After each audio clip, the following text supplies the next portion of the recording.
Hello and welcome to this IT portal training video. We're going to go over the installation of the portal. You should be able to get this file from your welcome email. I am going to try to speed this up by pausing some of the screens so you don't have to wait. And I'm going to try to also explain some of the nuances of the installation. So I'm going to go ahead and run this as administrator just to be safe. This is going to install IIS and some other components, so we want to make sure we do run as administrator. Okay, so it's bringing up the screen here. It tells you the file it's going to execute. This is going to install some IIS settings that we need. I'm going to go ahead and run that. Now, while that's running, since that does take a while, I'm also going to install our certificate as well, just to save a little time.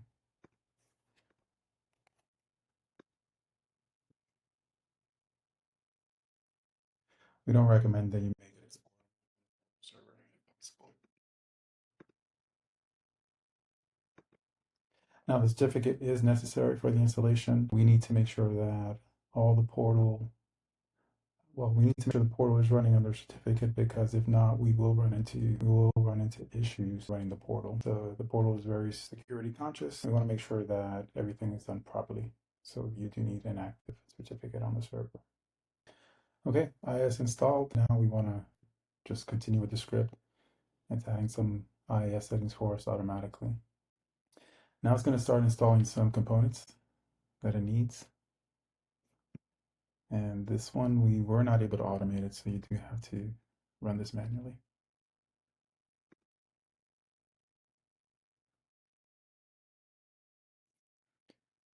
Now, we cannot automate this process either, so we do ask that you go to IIS and go to your application pool, default, recycling, and just turn this one off here. We don't need the pool recycling throughout the day.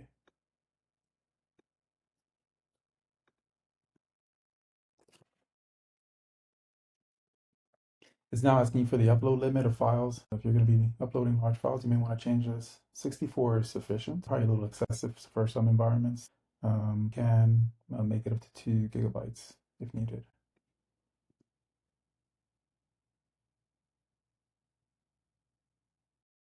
Okay. So it just found the certificate that I had previously installed. I'm going to go ahead and install that one. We do not recommend using a self-signed. Certain components will not work within the portal if you use this.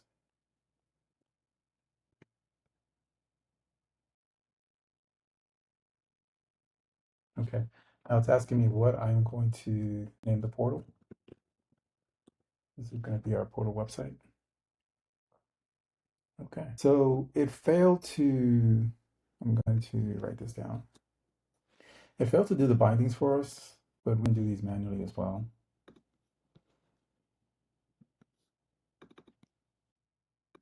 We want to go to IIS default website, go to bindings. We want to add 443. If you want for the host name, you can put in the host name you're using just to solidify it. We're also going to remove port 80.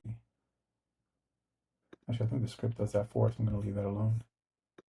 It fails to remove port 80 as well. So let's just go ahead and remove that.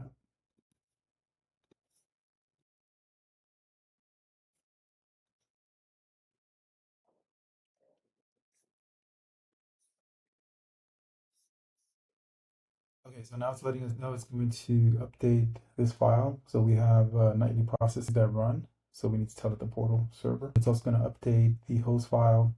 The reason why we do this is so that when we run these nightly tasks, it's going to do it on the local host, on the local IP address, instead of maybe Cloudflare or any other type of CDNs that you have that may time out as we run these long processes at night. Okay, so now we're asked where we want to run SQL. Generally, you want to install it locally if you have a small setup. If you have a large environment that already has SQL servers, or if you already have a SQL server, we recommend you use that other SQL server. This is a small test case, so I am going to install it just so you can see how that process goes. It does ask for an SA password. It does have to be complex. I'm going to put something here just so you can see that. See, it failed. Password does not meet the complexity. So I'm going to make this password sandbox 2026 exclamation point, just so that we have something here.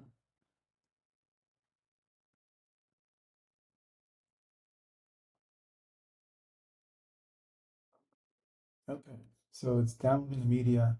I'm going to pause this for now.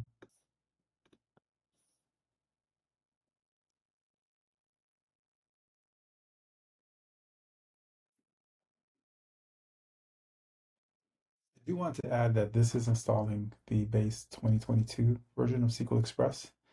We do recommend that you go out to Microsoft's website and get the latest cumulative update. Also run Windows Update on this server as well after the installation if possible.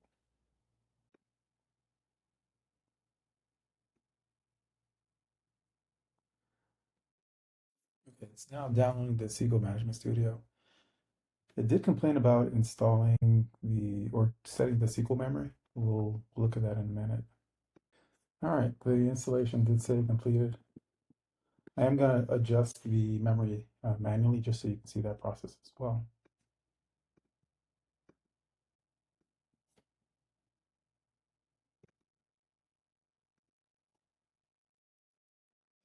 For the memory, we want to set this to, I would say, if the server has 8 gigs of memory, I would give it 4. Ideally, we want to give the operating system like 4 gigs of memory. So anything, as long as you give the OS 4 gigs of memory, then you can give the rest to SQL if you wanted to. We just want to make sure SQL does not exhaust all the memory on the server because it will slow down. Okay, so this is pretty much complete. We're going to go ahead and exit the setup and go through the process of installing our portal. So the first thing it wants is the licensing file. Let me get that.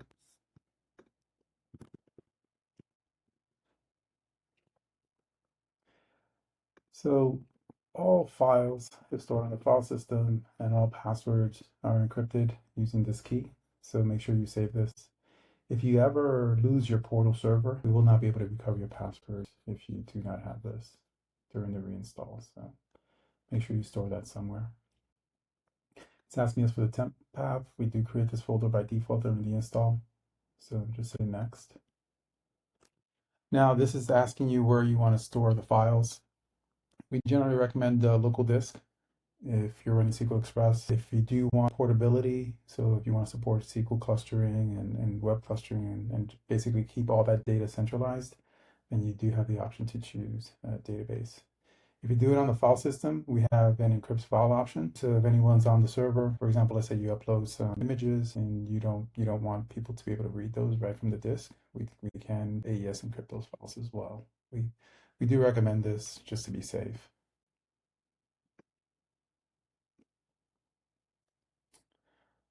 All right, so now it's asking us for our SA password, the one that we used during the install. Paste that in. For your SQL Server instance, you can probably put 127.0.0.1 if it's local, or your remote SQL Server name, you can probably do your local host as well. Now it wants to create a user for the portal database. We will not be using that SA account to access the database, so this is going to create that user for us.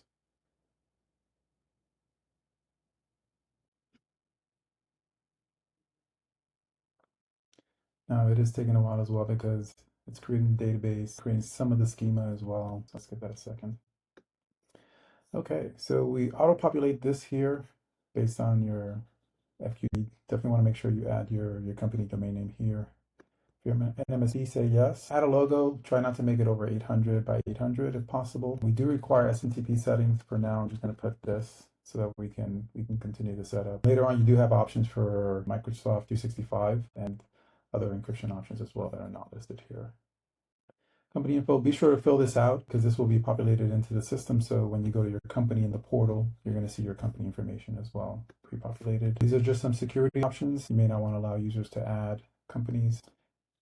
Some people want password prompts. Every time someone tries to access a password, you can prompt them why they need that password, and that'll get saved in the logs as well.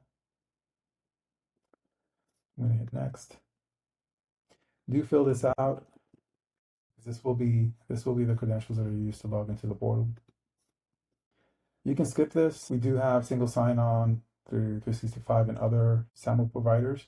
And you can actually automate the process of user creation. So we're going to skip that for now. Branding, you can enable it and add some custom settings for your branding page. Now this does say that the top left corner logo, this one should be 192 by 42, but this actually has been updated. So you double these numbers. Actually, I think it's 330 by 72 now that you can use.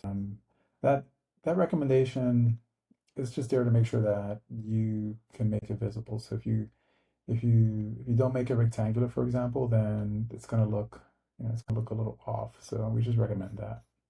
I'm gonna go ahead and enable the portal. That that does take a while. This button doesn't update, but as you can see here, it actually is doing something. So let's just wait for that. That was fast. I'm gonna log in.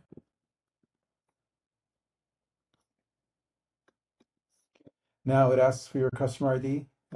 You will be getting this in your welcome message. I'm going to enter ours. You do want to enable automatic licensing. Now, if you are going to lock down your server so it doesn't have internet access after the installation and you want to turn this off, we recommend that you reach out to us so that we can give you a license file. And in the portal, I'll show you where you can add that license file for your yearly renewals. So we do issue license files if you have a yearly renewal process with us. So one second. Once you add that customer ID and hit submit, go here to the tabs. I'm sorry, to the updates tab, and go ahead check for updates. We're going to go ahead and update the portal. Now this is a two-step process for the upgrade. As you can see, it's going to bring us to a 2025 version. After 2025, we've migrated our login process to .NET Core. So in 2026, we pretty much moved most of the operations of the portal to the new backend. So now the update of the code did finish. I clicked here to continue, and it's actually now doing some schema updates, and we should now wait for it to finish. Okay, so now we are on the 2025 version. It does tell us that we need to upgrade one more time. What we want to do is we want to run this command here that's on the screen in PowerShell.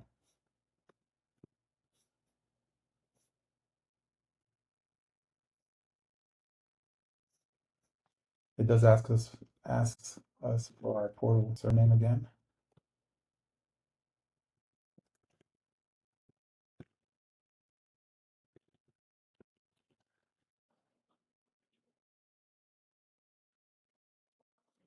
It asks us for our customer ID. I'm going to input that as well. It now prompts for the temp path. ctemp is the default. Okay.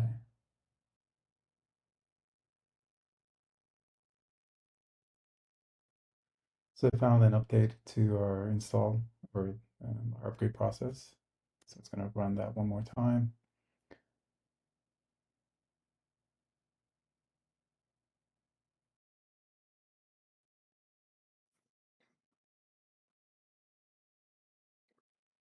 It's going to install some additional components that were added after our installer. So we'll just wait for those to go. Oh, that was quick. I think in this case right now we continue. I'm going to refresh this page here. So again, it's reminding us that we need to upgrade one more time. We're going to log in.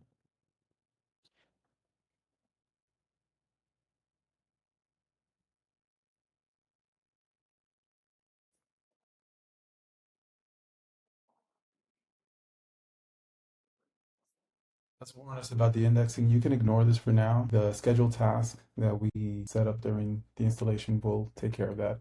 If you do see this after maybe tomorrow, then we would have to review that. I'm going to go to admin settings, licensing and update.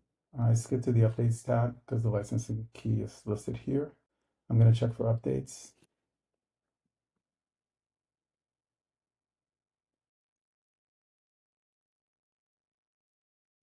If you do want to get notified of updates, you can toggle this on and the portal server will check for updates often. And when you log in, it'll let you know that there are some updates available. I'm going to go ahead and start the upgrade. Just so you're aware, this process here that's running is the same as if you were to run it manually through a command prompt. Portal upgrade. .ps1.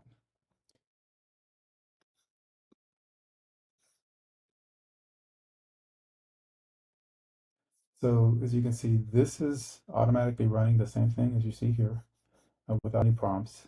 But if you run it from PowerShell, it will run it for you with prompts. Generally, you want to do a production upgrade. And if you ever want to restore and go back a version, you can do this. Now, currently this doesn't restore SQL, but again, this is an option for you. We do recommend that you do backup SQL as well when you run these upgrades. So if you do need to revert because the restore code doesn't work, then you can do that as well. Yeah, that's it. We're just gonna wait for this to finish. Okay, so this now has now completed. I'm gonna hit continue. There's our warning again about our indexing. We now show it at the login page. And that's pretty much it. Your portal is now technically installed. One thing that we do recommend, the first thing that you do after the installation, some more upgrades. The one thing that we do recommend after your installation is that you go through admin settings and go through all of these groups and types just so that you can define, you and your team can define what it is that you want to categorize in the portal, I guess. So just to give you an example, these device types here, right? We give you a lot of different ones by default. You may, for example, not have power panels. So we recommend that you just go ahead and clean these things up. Also, just so you're aware, we do have classes. So if you want, for example, if you want to group your network devices together in a submenu in a separate pull down, you can create a class for network devices. And then when you edit one of these types, you can specify the specific class that you've created. So again, just some more things briefly here during the setup. This is where your deleted items go. So if a user ever deletes anything, they'll be listed here. Again, go through your groups and types. Security here, this is where you set up your SAML authentication. If you have Office 365, we recommend you go here to integrations and set that up so you can synchronize your contacts into the portal, because we do need to have contacts in place before the automatic single sign-on will work, which would be set up here. APIs are here. Let's see. And that's pretty much it. We do have this website here called kb.itportal.com. Anything you have in mind, just search for it from here. You can use your email address to log in. You should have no problem logging in. If you have any questions regarding anything that's not covered in the KBs, feel free to reach out to us. As you can see here, we do have a live chat support option here, so you can ask questions as well through here if you can't find it in the KB. Well, that's it for the installation of the IT portal. Again, do reach out to us if you have any questions. Thank you.